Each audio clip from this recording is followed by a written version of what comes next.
Hey, There, Hangout is on there. All right, hello world. So Hi. yeah, what's going on with you guys in the land of Derby?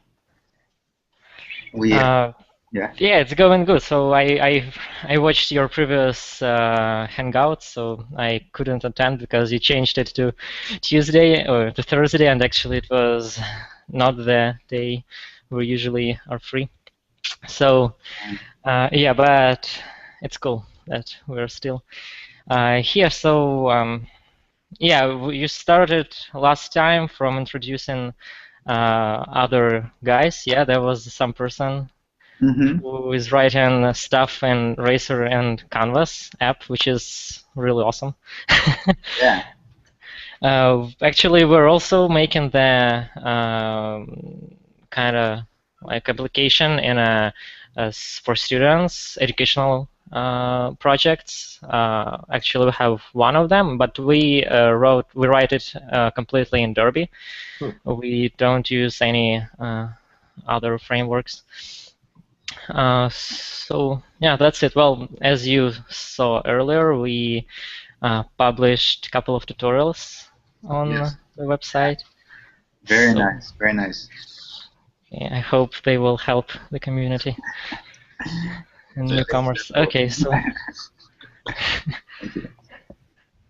yeah, Put so in like actually, yeah, we had a couple of questions regarding Derby, so it's good that Nate is here. We hey, can. I'm back. I should be around generally now. I finally finished up my highly distracting fundraising phase, so that's closing up now, which is great. Oh, well, yeah, that's great. Okay, I hope it went okay. Okay, I'll so tell you all about it soon enough. yeah. oh, We great. should expect Derby to continue to be developed for some time. Yes. Yeah. Okay, so one question is we like looked through the um, model through Racer and Derby source code recently, and there are model.at and model. Um, Let me remember. It's Scope. context. Model.context. What's the Yes. what's the difference between model.at and context? Yeah. The names here are a bit tricky because they're for different purposes, but they're kind Yeah. of sound similar. So model at what it does actually is really simple. It just sets a property on the model. It makes a child, and then it sets a property underscore at. Yep. It's just like a nice interface to do that. And basically, what that does is it establishes a path which gets prepended to any other sort of stuff you're working with. So if Yep. you're, manipulating some data, you can use a scoped model, which is what model.at returns. There's also a similar thing called model.scope. Model.at and model.scope are the same, except that at is relative to where you are, and scope is absolute. So if you say scope from any model, you'll get a scoped model that's exactly that. Hmm. And at will be nested within where you are. Um, and then what a context is for is when you have subscriptions that you want to clean up. It's often the case that you don't necessarily go through a full page transition, but you still are like loading data on the fly and subscribing to it, but then you like go to a different area of the app and then you want to unsubscribe from all the stuff that was related to that last area. So in our app, we have this flyover, and when you go into the flyover, we don't reload the whole page. We just open it up and animate it in. And so we subscribe to a number of different documents that are only used in that flyover. And then when you go to a different one, you want something else. So the way you do that is you create a named context. So in our case, I think there's a context called flyover, if I remember correctly. And then you can say on the context, you can unload it. And what that'll do is it'll say unsubscribe from everything that was subscribed within this context. And all it is just basically a way to keep track of where those things were subscribed so that you can clean them up. Hmm. Okay, cool, thanks. Yeah, they're actually really different, though they seem a little bit similar because they both create child models, Yeah, but they're for very different uses. yeah. Context should just have a whole like article about them specifically and where you use them. We actually use it a lot in our app because we go between lists and we go between profiles without different states of the flyover without reloading the page. So we load a ton of things and then unload them all on the same page. So it's mostly like used in conjunction with the model unload. Yes. So you can use unload to release everything basically, or you can use it to release a context. And it's actually the same mechanism. It's just if you don't specify a context, the context is root, and that's just the name of the default. And actually, the way that they work is just it's a string. So you can create a context and then create another context with the same name, and it'll be the same thing. It's simple mapping. Okay, cool. All right. So next question is, do you have, guys, in your application some places when you want to, inside a component, subscribe to listen for changes inside the model that is on the root model? So like yeah, we do that. There's a few places where we do it because you're interested in how to destroy, how to remove those listeners in a destroy method of the component. So, actually, Derby does take care of that if you do it in a very specific way, which is if you use model.root, what you're actually getting is a reference to literally the root. So if you then do on off of that, then when the component goes away, it's not going to actually know how to clean that up. Yeah, so that's the problem that we already also figured out. Okay. So the way to do that is to never use model.root.on, but use model.scope. And when you use model.scope, it allows you to specify the sort of root level path, but it's actually a child, which means that Derby can keep track of the fact that it was created inside of that component, and then when the component's destroyed, it'll destroy the listener. That's great. So you use a local model, just model on of this component, and you just pass the path via model scope instead of just directly writing the path as a string. Yes, but you have to use like the method model.scope in order to basically, because the scope inside of the component is going to be $components.uniqueID. Yep. And then you need to say, so that model already has that scope. So then when you call model.scope with whatever, global path, say some specific path, then you still have the sort of reference to the fact that it was within this component, but your path scope is reset. I guess. Okay. Yes. Thanks. Yes. So I put in the chat.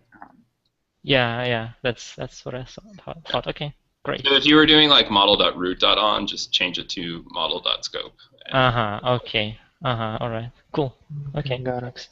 What we actually do in a lot of our code right now is we oftentimes, at the top of a component in the init function, will just create a scoped model to something that we're going to use later, especially if it's used a lot. So we'll do something like this dot like users equals model scope, scope page users. Yeah. So this would be like a root thing, but or you could do page users, whatever you have. And so that way you can just use this users like in all your other methods. So you can then say this.users.on. So it tends to read nicely, and it's clear like what external things the component is using. Okay, cool. Thanks. I recently experienced the problem with the model. I have prepared the slides where I can show you what the problem is. So, can you see it? Yeah, but can we like lock the screen on a specific view? I don't know how to do that. There's a little control panel on the left, which I can't access, but I see me and Cam. We just clicked on it, seemed to work. I'll add config.admins. Fetch. Well, actually, the problem is I can't set the document ID as a string. If it's 0 or like start with number, then everything's fine. I just noticed that recently I couldn't, but before I could make it perfectly like so. So it's like I a can set. collection is a config collection, and when you try to set a document Document which has ID. an ID admins, Yes. it doesn't allow you to do it. Oh, really? Or somehow, but like we tried to do it, like we tried to set admins to be equal to array, I guess. Yeah, Osman? Yes. Something like this. Yeah, we were trying to do it to set it as an array. Hmm. But I guess Derby should allow to set everything which is not the collection to be anything we want. So only the collection should be the object, right? And the document can be any type. Like it can be either array or string or number.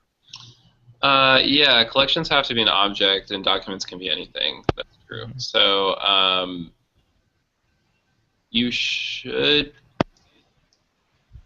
config.admins could be an array if you wanted to.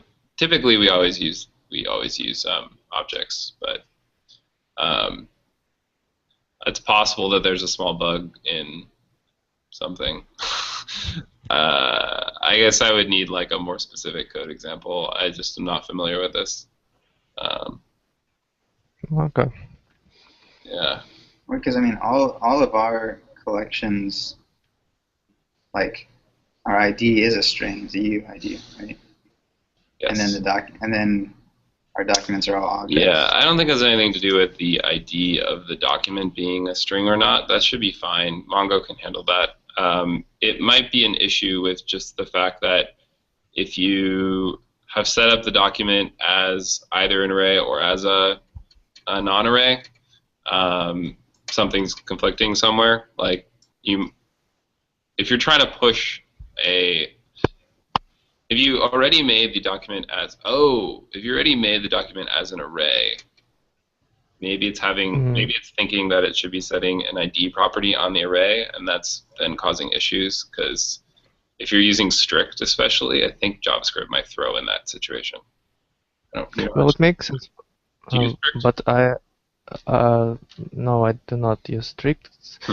But I just tried just to create a collection from the whitelist like first time. So the following code works fine. Like equals model.add 0, like works fine. Well, but if the config document is already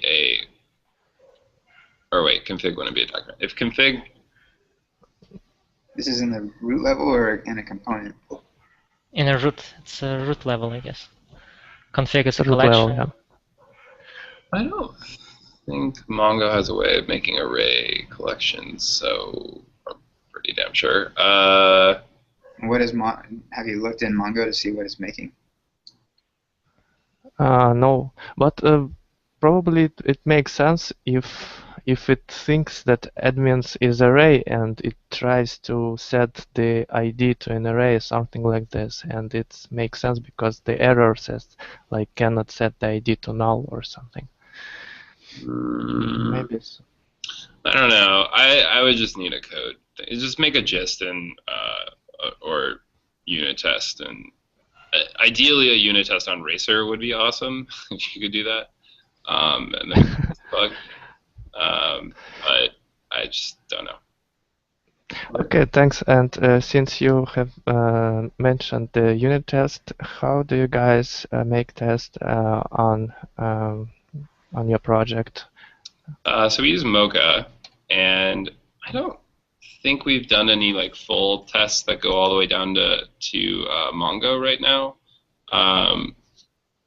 There are a bunch of unit tests for specific methods. So you could probably find the appropriate file. I think there's some unit tests around model.at and scope. And just go into Racer, it's under test, model, somewhere in there. You'll find the file. And then it should be pretty straightforward to add it, npm install, npm test. That's it. It's pretty simple. Yeah. As for Okay, so you're making you're making on the unit test, not like test with Casper, where you can test, you can click some buttons, so you can test the UI also. Yeah, we haven't done any UI tests or UI testing. I mean, like the It's reality. not really necessary at the Racer level anyway. Like this is, if I understand correctly, this is all in Racer. So no need to add complexity. It's easier to make the tests for just specifically what they are, which in this case is the model. Okay. Yeah. Thank you. Independently from that, you can use UI testing frameworks and stuff to click around in apps. But yeah, remember all the Racer stuff can run from Node.js anyway, so you can just run the tests and process in a Node.js. It's much faster. Yeah, it's way faster and it's way easier and it's way more resilient as well. You don't end up getting things that you don't get like random weird networking issues resulting in like your tests breaking and telling you some part of your app's broken. But whereas actually it's just because you weren't waiting long enough for the browser to render or something. And we also use Travis to run all the same unit tests when we publish. So yeah, so that's great. So like along those lines, I mean, so we haven't done a lot of testing on our app itself, but we've been talking about. I want to talk about our code a bit so that our like the bit of our code that gives you a database connection. We'll have an alternate version of that basically gives you the same connection but connected to a test database or something. And then, like in Mocha, before each test, get a new instance of that. After each test, like flush that database, and then everything should just work. Just pretty standard. Easy. Yeah. But trust me, if you write unit tests, your bug will get fixed way faster. Yeah. Okay, thanks. Okay, so another question. Did you see the latest pull request from Arthur? He did it for the Derby stylus, and he found a clever way to actually include styles into the components and have them compile globally, so that you can keep all of your global variables inside this. Oh, that's great. I've been wanting that for a long time. I just didn't really look into it. That's awesome. Yeah, it's like he described it in the pull request, so I guess. Cool. I am very excited. Yeah, I've been obviously a little bit absent for a while, so I have a backlog of things to read up on this weekend. Yep. Also, live reloading of styles is broken in the development mode. So I have already asked you about it last time. So, but it makes sense to get rid of styles for the client, right? So it doesn't get pushed to the client each time. Right. But for the development mode, we have to have some kind of live reloading, right? To easier develop stuff. I think there's also some generic problems with components not properly updating their views in development. So I'm slightly aware of that, but haven't tracked it down. But you're right, that should definitely happen. Yeah, so actually I wrote a pull request to fix it. Oh, great. It's pretty tricky, but it works. I used your RPC that you use to reload views. I used the same way to reload styles. Okay. Yeah, there should have been some code in there around styles, but it was, but it was linked to the same idea of views, that your template styles gets pushed to the client, but now it isn't. Yeah, I mean that was because actually the styles end up in a view anyway. So I'll look at the pull request first before. So, yeah. Okay. I don't have anything intelligent to say yet, but thank you. Yep, no problem. Cool. Okay. So I saw that Artur also added one component to the component examples repo, the dlorem. I thought that was cool. And I noticed on the mailing list there were several people showing off new components, and like for me, I just want to see the components in action, so that's why I'm really encouraging this pattern. And I made a pull request for one of them. I think it was I Coleman or someone, and asked him, to make the same examples in his other components. And I was going to do the same thing for dmaterial, because that also sounds really cool. And it'd be good to show it. And then actually, I need to go and do this for the ones that we've released, like dbootstrap. And I mean, there's already that's already in the Derby examples, right? Dbootstrap, is it shown? Yeah, it is. There's like a widgets thing. Yeah, but that is just an example that does that. But it'd be better to have everything in one place. Right. That's right. more historical why it was done that way. Right. So I'm planning to do that, and like there's a handful of others that can go in there. So I mean, we have like probably like 15 components that are already like from the community, from us, that could be up on that list. And then like we have a bunch of lever components, which I showed at this talk I gave the other day, Tuesday, which I think we can also open source pretty soon here. And so I'm really excited about that, because I think that will give people more examples to chew on when they're trying to figure out how things work and like what they can do with components. So. Yep, that's right. Well, we're also going to help you with writing these Derby examples for our components that we're going to open source. We're also working on another like pretty interesting component to have. It's a video chat that uses PeerJS. I know that one of your probably developers also wrote PeerJS library for WebRTC, yes, communication. Yep, Yeah. Eric did while here. Uh-huh. Yeah, that's so awesome. we also tried to create a video chat. So as soon as we get it working okay, we're also going to write a Derby example for it. Nice. And Sounds amazing. It's worth mentioning Eric doesn't work at Liver anymore. He left to start his own business recently. But like he didn't until quite recently. We're still quite fond of him. And We're still tight. Yeah. But he also never made PeerJS component, so yeah, that's we're happy. Yeah, happy that you guys are working on it. Yeah, that's cool. Yep.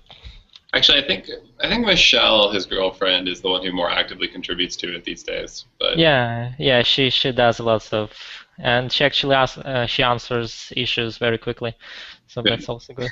We found a bunch of problems. If you need some arm twisting. Yeah. Cool. Okay, so Jan, also you mentioned earlier when Osman asked you about D3 last time that you are going to create some kind of a like a guideline project how to use D3 with Derby in an efficient way.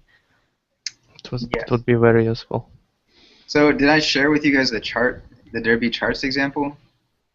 I don't know. You have shared like three components, yeah? Yeah, it's like three different bar chart components, right? Yeah. Yes, we've seen. We've seen it, yeah.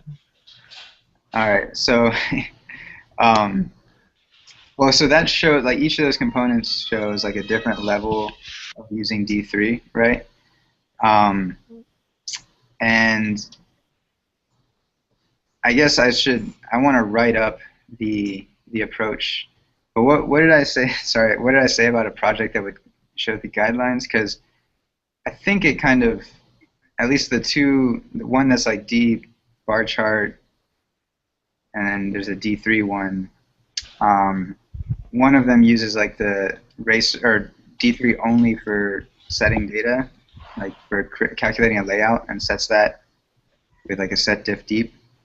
The other one allows D3 to do the DOM binding.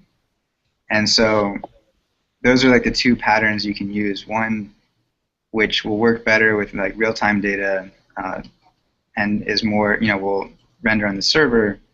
That's the one that where D3 is only used for data transformations and calculations. And then the other one is the one where D3 handles the rendering. We can do transitions and all the normal D3 stuff, but you lose server-side rendering, and you kind of you separate the two more. So I don't know if I had a project in mind that would demonstrate that better. I think what I could do is write that up better. And then I've also been prototyping a model function that would let you set animate, so that it would basically allow you to transition between values in the model, giving you kind of the ability to make the nice D3. Like you have a similar API to D3 and let you transition over those, but I haven't gotten that completely or working in all cases yet. What? Okay. Yeah, I mean, would that what would be most helpful with that? So I'll write it down this time. Well, I guess you've noticed that you were going to post some in your blog, some guidelines, which will help. Yeah, something like this. Yeah, it's not like a counterexample, but like the guidelines how to properly combine Derby with D3. What's the most efficient way to do it? Like that's gonna be very helpful. All right, yeah, I can do that. I can write that up. Great, thanks. Thanks. Okay. I wrote it down this time. Promise on video. Cool. Yeah. Okay, I have some little question about how do you work with front end? Do you have like people who make design and front end both, and or you have full stacks, or you consider yourselves as a full stacks and you also work on some front end, or you only work on back end and like engineers and architects? I mean, we've actually, I'd say, changed over time. So early days, we had two designers, Sarah and Andreas. Now Sarah actually leads a lot of our business team, so she doesn't really do design anymore. Andreas still does design, but has also branched into doing a lot more front-end development. So he actually writes a lot of HTML, does almost all the CSS. I also do a pretty good amount of CSS here and there when needed. I go anywhere from back end to front end. Ian's pretty full stack. I think most of the devs, I mean, all devs are capable of full stack. Yeah. Most of us focus, or yeah, we'll like go along. It's like basically we generally own features, I guess you could say. Like, you know, and I think like Joseph focuses mostly on the back end stack, but you know, jumps into the front end as needed.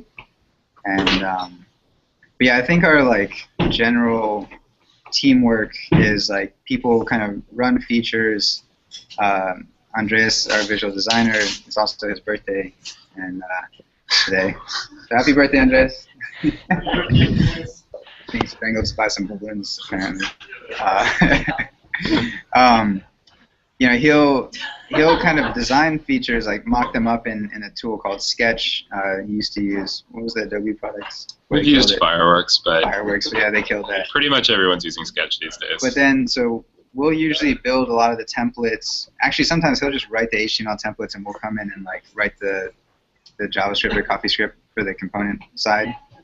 And then, like, you know, he actually commits the styles to GitHub now too. And so that's one thing actually I talked about in my talk that I'm really excited about is that because of the way templates work, right? He can do a lot of sophisticated stuff without having to really like dive into code, right?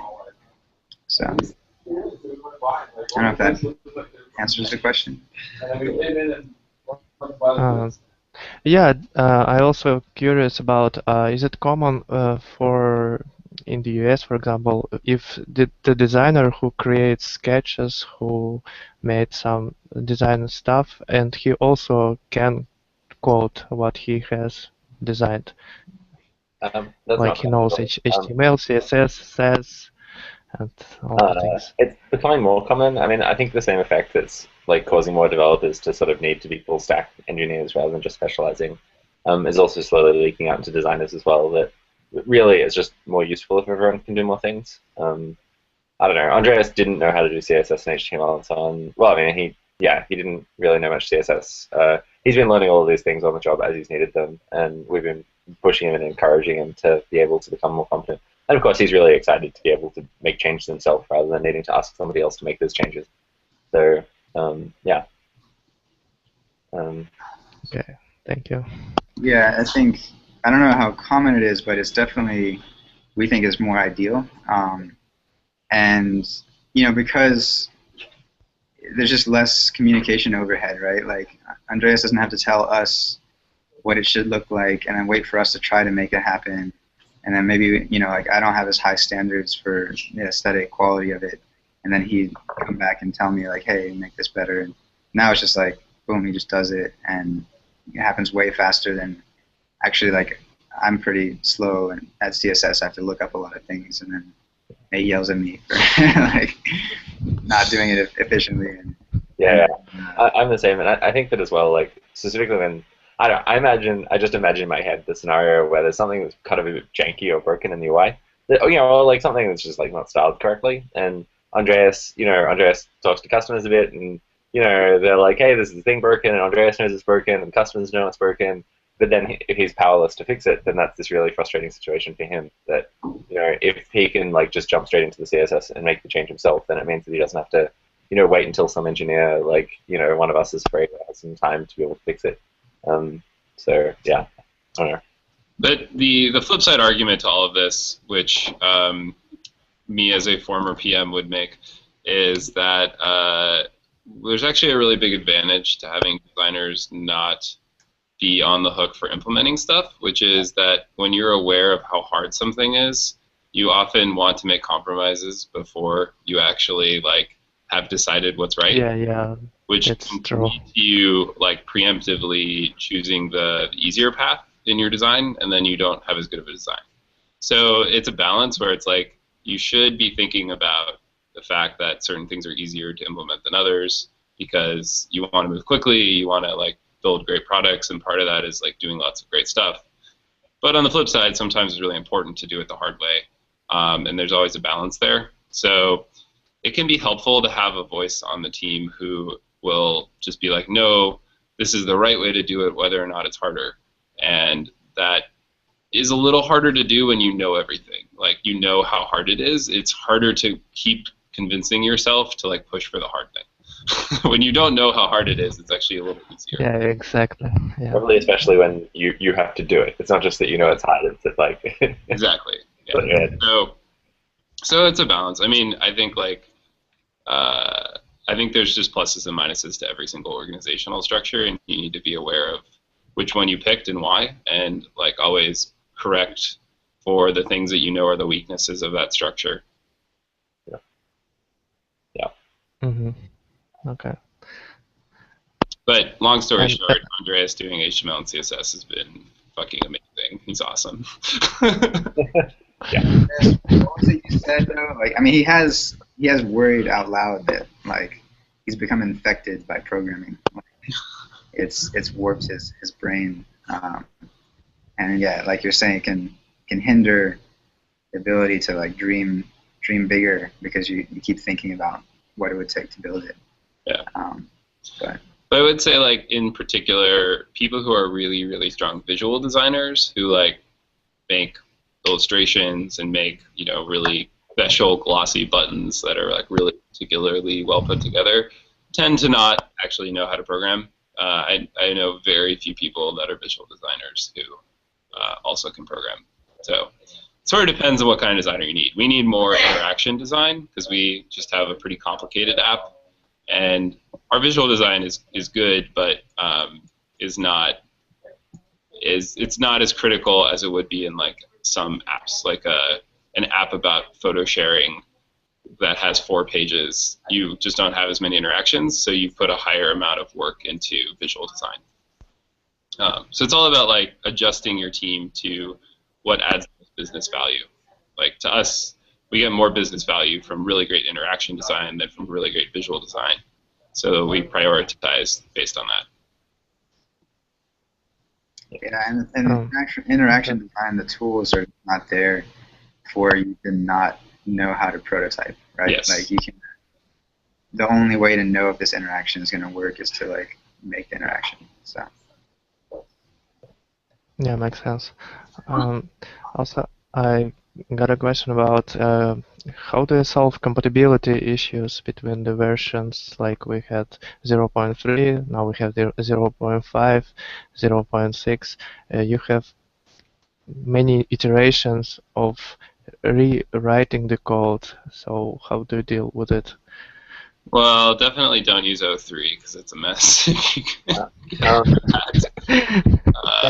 That is super incompatible. 05 and 06 are mostly compatible, and with the exception that I mean, Derby is a complete rewrite, but the racer changes were pretty mild.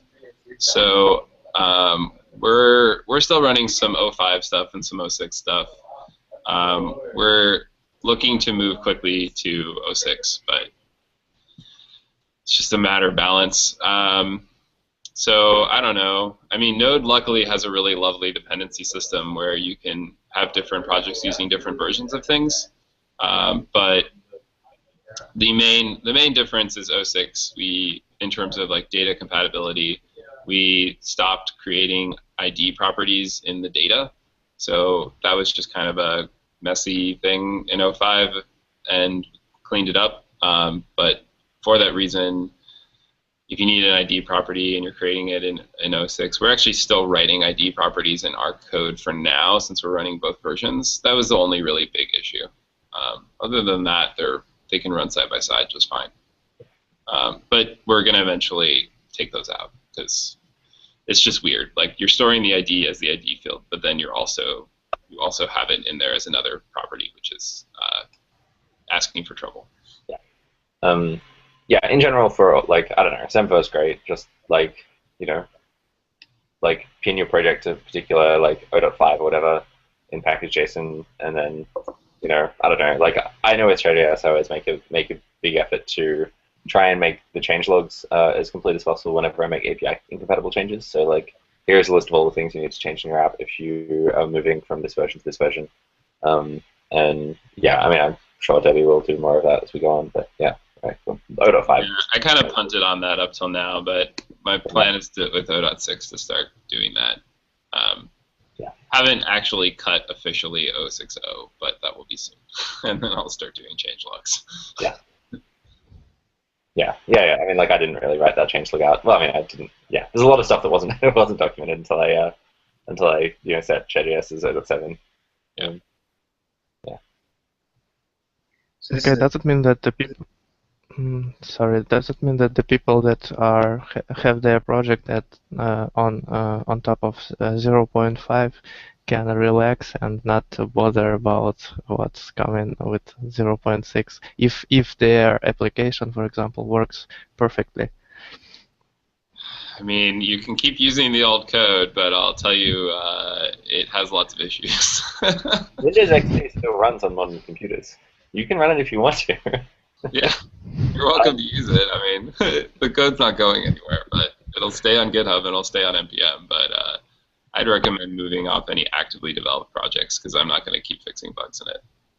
I think 0.6 is a kind of turning point, right? Like from here, we'll start doing the change logs, and it's not for us. It feels like a major turning point just because of the stability and like the newfound cleanliness in the platform. So, if 0.5 works, then maybe keep using it until the 0.6 docs and the changelog is ready, so that you can transition easier. But yeah, we're ready for everything to be 0.6. Yeah. Yeah, well, on Okay. our example, like we already realized that 0.6 architecture is much better than 0.5. Like, I mean, when you write your project, you structure everything as a separate components, and it's much better in a sense of architecture, in a sense of expanding your application and writing new functionality. So yeah, it makes sense to go from 0.5 to 0.6 in any case for active development projects. So yeah. There's also a lot of performance improvements from 0.5 to 0.6 when there's large regions of the page that are being looked at when there's updates to the model and sections need to be re-rendered, then 0.5 does a lot of over-rendering where it'll do a lot of excess work unnecessarily. A lot of that was fixed in 0.6, and that will make things more snappy, more responsive, and so on. So yeah. But the bigger issue is the 0.5 code base got out of control, and I couldn't fix things in it. So hence the complete rewrite. Yep. Oh, by the way, regarding the Derby rendering issues, so when Jan open sourced your L progress, I mentioned I found over there that you use get attribute method in it to get stuff that you pass to the as an attribute to the component, right? Yep. But before that, we used to just get it by doing model get. Yep. And name of the attributes. They're sort of different, and I've been meaning to explain this. It's honestly a little bit messy, and wish it were simpler than it is. But the way that things are bound internally in Derby is actually not ideal still. It's funny, when I sort of rewrote it, it was like clear that the biggest issue was the templates and the way the bindings worked to the HTML. So that is fixed now. But then in rewriting it, I rewrote a new problem, which is the way the model bindings work is still not perfect. But didn't really know that until I wrote it. That seems to be a regular pattern of you have to write it once wrong before you know how to write it correctly. So there's still some work left there. It probably won't be fixed until the next major version, but it will be pretty much API compatible for the most part, so I wouldn't worry too much about it, just FYI. But the addition of get attribute versus get was put in because for a variety of mostly performance reasons, the attributes are passed in as templates, which is actually a type of object. And if you were to model get, what you'll actually get is a template. That's actually kind of useful because you can use that to like pass that around and render. Because if you put that in the model and then use that, you'll actually render that template in a different situation. So we actually use that for, like, we have some notifications in our app, for example, and you can use it for that. There's also I think get you, I believe, I forget exactly. It's been like a month since I've written code. So there's ways you can get a view, and it's the same kind of object. It's also a template object from the component. And then get attribute, what it does is it actually renders the template at that moment. So it's a little different than get, because get will get you the template. Get attribute will get you the rendered value of the template at that moment as a string.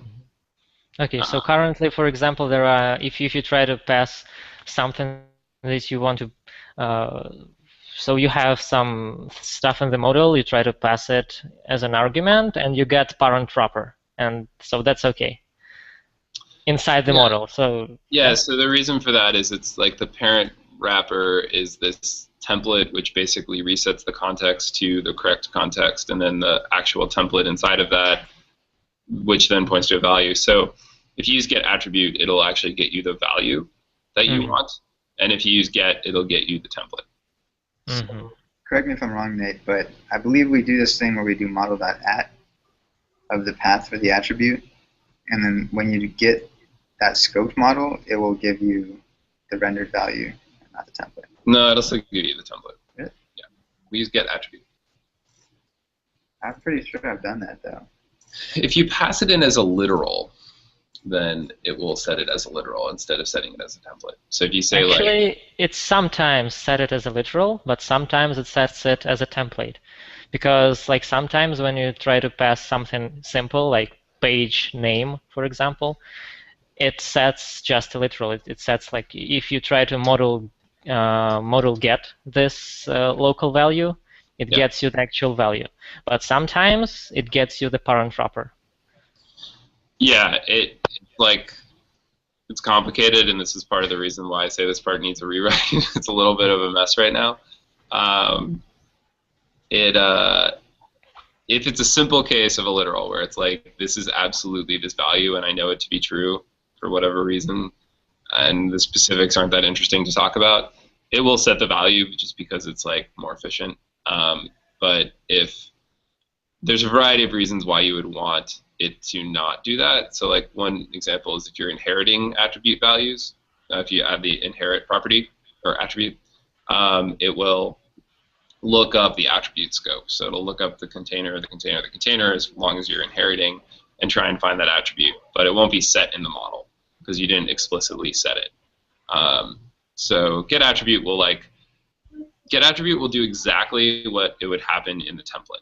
That's the way to think about it. Is it like get attribute is what the template would do, get is what the model would do. Mm-hmm. So you pass a bound variable, like a path, right, into an attribute. Then if you do model.get, it will still give you a template? It depends. If it can bind it, it will. If it can't, it won't. That's how it works. So how it actually works is it says, can I bind this? If so, it'll create a model ref, which lets you do two-way bindings. If it can't, it'll set it as a template. So that's why when you do the like page thing, what's probably happening is it can resolve that to a particular model path. So it'll create a ref. So it's actually not the value, it's actually a ref, so that if the value changes, it'll be updated. Yep. And vice versa. And then if it can't, because the lookup is too complicated and it can't figure out the reference, then what it'll do is it'll just make a template. And then you have to use get attribute. So the basic rule of thumb is if you are passing in the value to just be used initially, and you're basically passing in configuration, you're not passing in like something that you want to be two-way synced, then you should use get attribute in the init.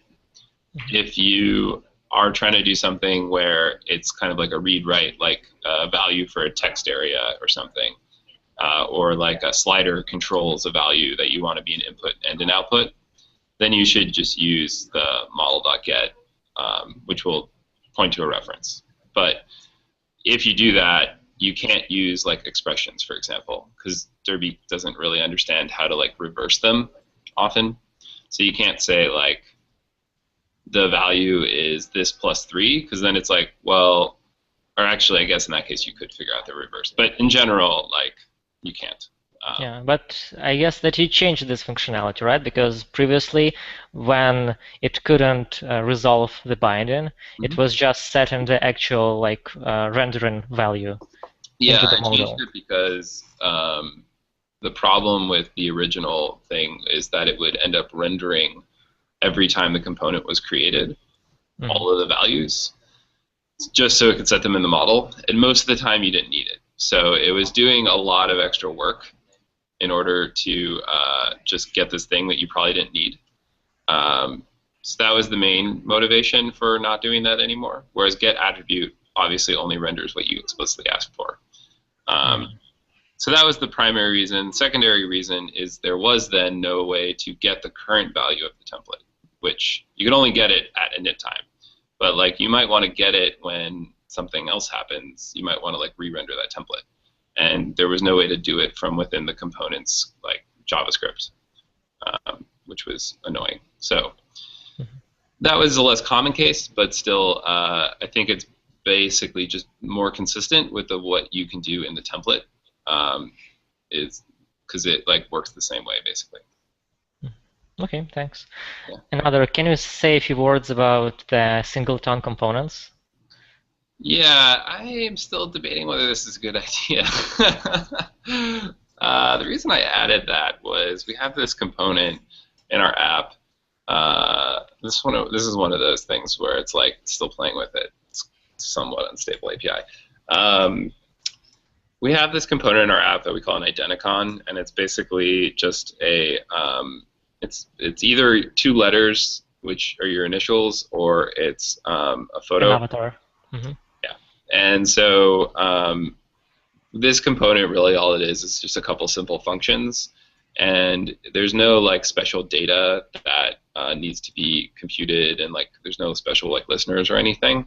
So rather than creating a whole bunch of instances of an object for every single situation, I wanted it to be a little lighter weight. So the idea is that the singleton component is sort of like if you just had a class in a language where all you were making the class for was just to like put some methods together that were all related, and then you were just going to use that singleton object to like use its methods. And that's pretty much what it was created for. So it's a little weird because it has a model and other things like that, but it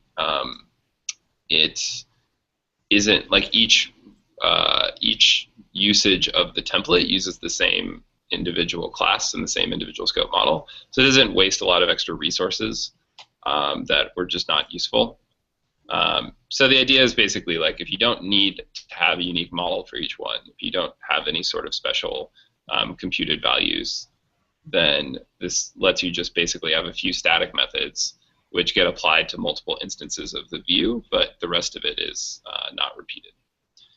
Mm-hmm. So that's why we used it. It's the only usage we have in our app currently. And the flip side way you would do this would be to just define some functions at your top level. But components are kind of nice for a variety of reasons, like the way you can group together views and models is kind of nice. So and function controller functions. So I think it's a nice thing, but I haven't really thought through like the full implications. So I don't really have like a crisp answer for you yet. Okay. Okay. Cool. Thanks. I guess another use case will be, for example, in a chat. You can have like this time components that display like 3 minutes ago or like the exact date, and there are like lots of them that you need to display, and you actually can't display time from the server side because like you need to render it differently. If the client is on like New York or in like Russia, it has the same time. Yeah, I don't know that I would use a component for that necessarily, just because it's mostly just a string, honestly. So you might be better off with a function. That's just the shared utility function.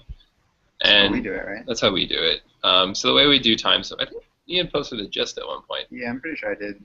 Yeah, there is a gist. Yeah. So the way we do time is we actually get the user's time zone using something called JSTZ detect, I believe. Or JSTZ, or I don't know, Google it. And basically it does some fancy guesses to figure out what your time zone is most likely by comparing a few things, which I don't remember. I haven't read the code in a while. And then we use that and we send it to the server so that we store it on your user. And when we render then in the future, we get your user object first, because we have to do it anyway for a variety of other reasons like access control. And we do render it in the correct time zone on the server.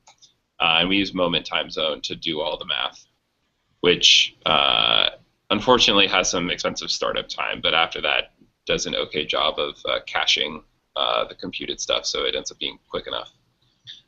So that's what we currently do. It works okay. It is still a giant pain, and you still have the issue of your first render not knowing what the time is. There's a very different approach, which I did in the chat example, which is it just doesn't try and render the time when it's rendering on the server. And then it later, I think there's just like, I forget what I called it, but there was some sort of property which I just set, which is like don't render the time. And then on the client, after everything is already reinitialized and attached, it then sets that to true, and then all the times render. Okay. So either approach works. The server-side rendering of time, I think, is probably the like ideal, but it's certainly complicated, and you need to be careful not to use things like any of the locale methods that JavaScript provides because they could be different on the server and the client. We've also run into this with locale compare, which you use to sort things typically, like lexicographical sorts of strings. So it's really unfortunate, but since browsers and Node.js don't necessarily use the same algorithms, and you want the server-side rendering to be the same as the client, it can lead to lots of trouble. So long story short, I either do a lot of work to figure out the user's time zone and then store it, or so you can use it for subsequent renders. And you can start by assuming a time zone. So we assume Pacific time is what we do, but you could also assume no time zone and then just not render dates would be the other way to do it. Or you just don't ever render dates on the server and then wait till you're in the client and then like set some sort of property that's like, I'm ready now, and then all the dates will just get rendered at that moment. Mm-hmm. Yep, that's pretty much what we came up with. We're doing it on the client. We have like a time synchronization when we just figure out what's the time difference between client and the server. Mm-hmm. And then we get the server time and just plus or minus the time difference. Yeah, that could work. Yeah, unfortunately time is hard. Yeah. Really hard. Yeah, it's really hard. It's so annoying. You'd be like, you think that this would be so easy, but it's shockingly not. Yeah. Well, another like thing with your application is that you don't need to actually like synchronize both users so that they have exactly like that like something is going to start in a minute, and they need to know exactly this time when it's going to start. Like exactly we don't have anything that's that critical. Yeah. So. That's a time synchronization is a whole area of computer science research. Yeah. Cool. Anyway, we should probably wrap up. Yeah, we gotta go do some work, but I mean, this has been really great. I took a bunch of notes. You know, I'll post the video like we did last week and write up the notes as a blog post. And I think I mentioned my talk is online, so I'm gonna make a blog post for that, share it with the list. So interested to see what you guys think. Mm-hmm. And then, yeah, we'll do this next week. We'll probably, I think we're going to try to do it next Thursday at 9 a.m. our time, right? Does that work for you guys? With that? Yeah, it will work, yeah. Okay. So then, we'll send out an email reminder Wednesday to, you know. Okay, well, yeah, thanks. Well, thanks for organizing this office hours. It's very, very helpful. Yeah, Once good. Again. It's good to have a forcing function for us all to talk to each other. Yeah, it's great. Yeah, it's very helpful. Thanks a lot. Yeah, so, thanks, guys. See you next week. Thank you. Okay, bye. Bye.